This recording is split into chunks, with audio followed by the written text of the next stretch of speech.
at the top of the CIA, FBI terrorist watch list. And yes, the CIA has set off offices all over the country. They've come in here, to interrogate me and try to get me to become an informant on my Arab and Muslim clients, which I refused to do. It would have violated my ethical obligations as an attorney and their constitutional rights. So they put me on this terrorist watch list. And the CIA is not supposed to be operating domestically, and they're putting local army in every major police department now and putting it in the news. I mean, they are really getting ready. They're brazen about this. And then you've already mentioned coordinating this with Northcom. So what? And I believe it was Cheney who said that, you know, if there's a terrorist attack, he'll blame it on Iran. You know, it was Tommy Franks who said after 9/11, General Tommy Franks, America is just one terrorist attack away from a military state. You know, he said that, and I think he knew what he was talking about.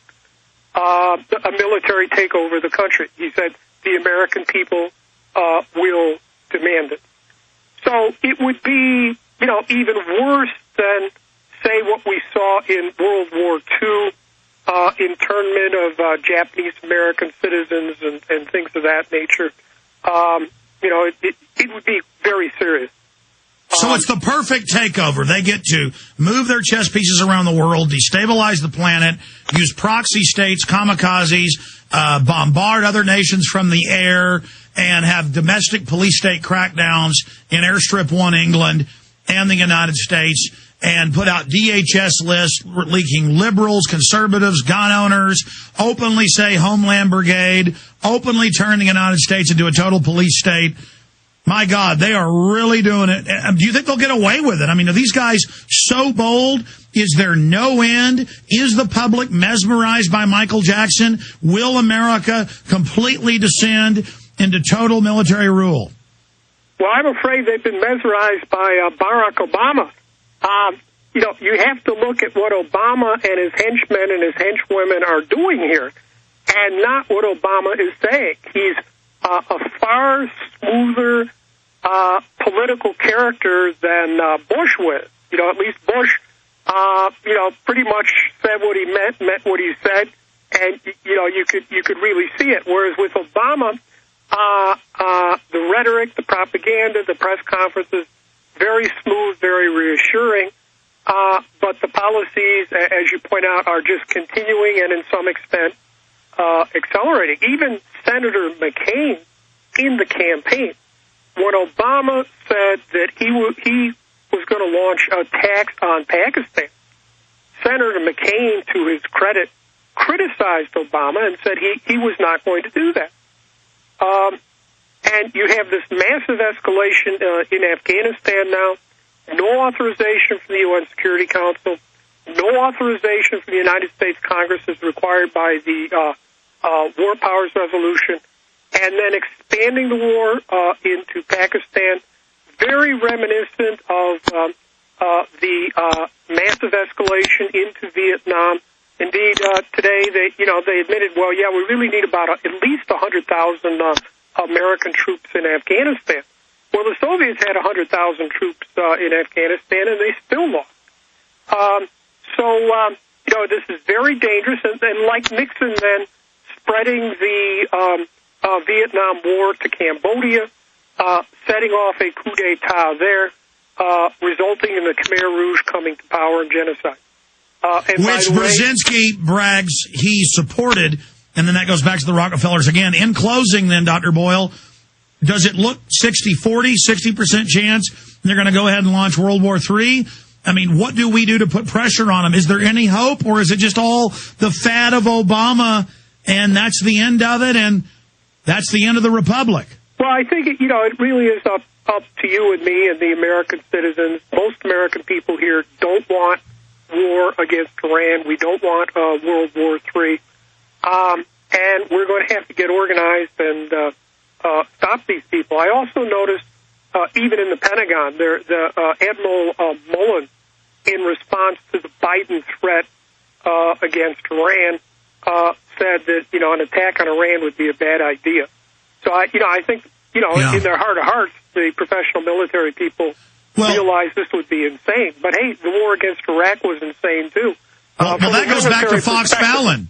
That goes back to Fox Fallon. Phelan, he didn't want to attack Iran and resigned over that. So Bush fired him. That's pretty clear. Bush got rid of him and forced Admiral Fallon out because he was going public with the Bush neocon plans to attack Iran, and Admiral Fallon did the best he could to blow the whistle and stop it, to, I think, his great credit. So that's the silver lining. Admiral Fallon.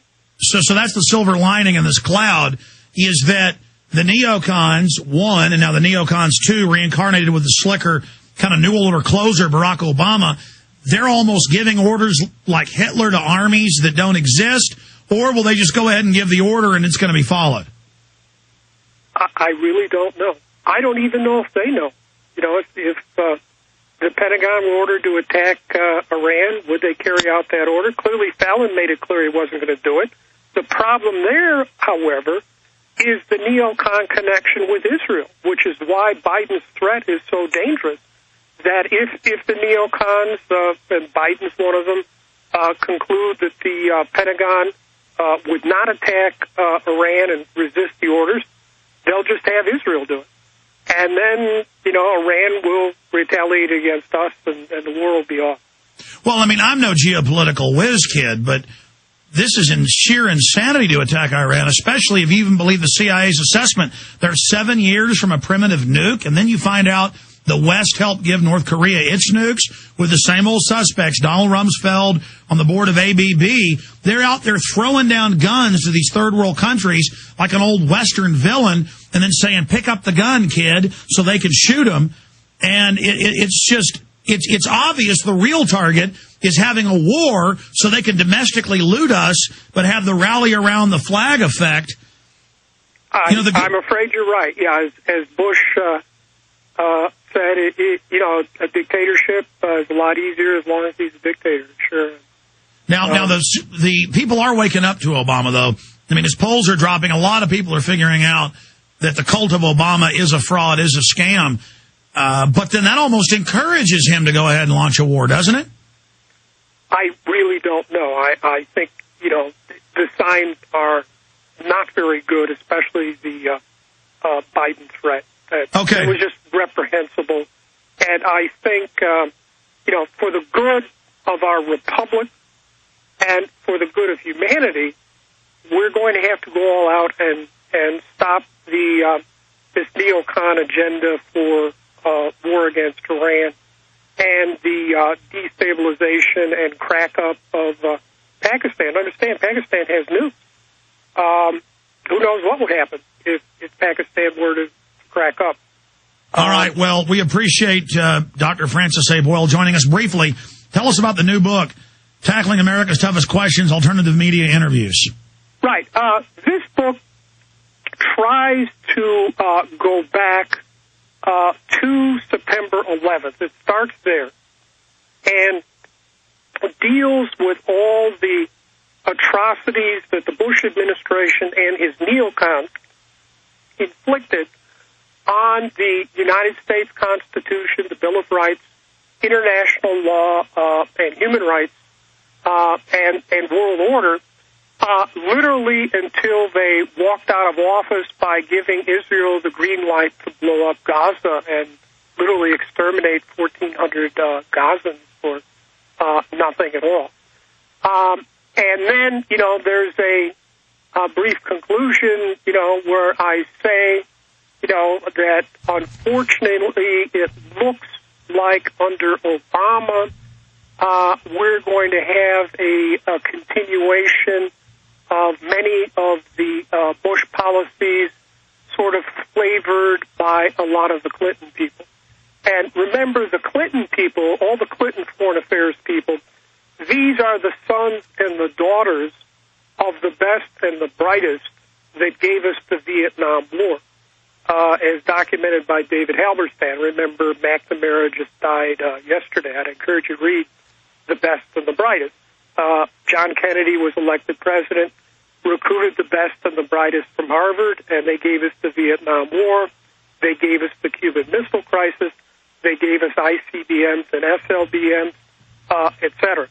So this is the next generation of these elitists, and Obama is one of them. You know, a bright young man from Harvard Law School, a charming wife. You know, I forget, Jackie went to Vassar.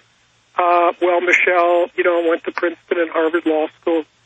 And, you know, it looks like a bit of history all over again.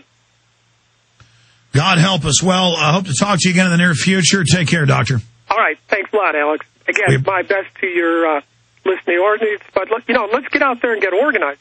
That's what we have to do. We have to stop these people. Absolutely. Take care. Okay, bye. Yeah, that's what they do. They wrap themselves in the flag and then just engage in every treason you can imagine while looting and robbing the public.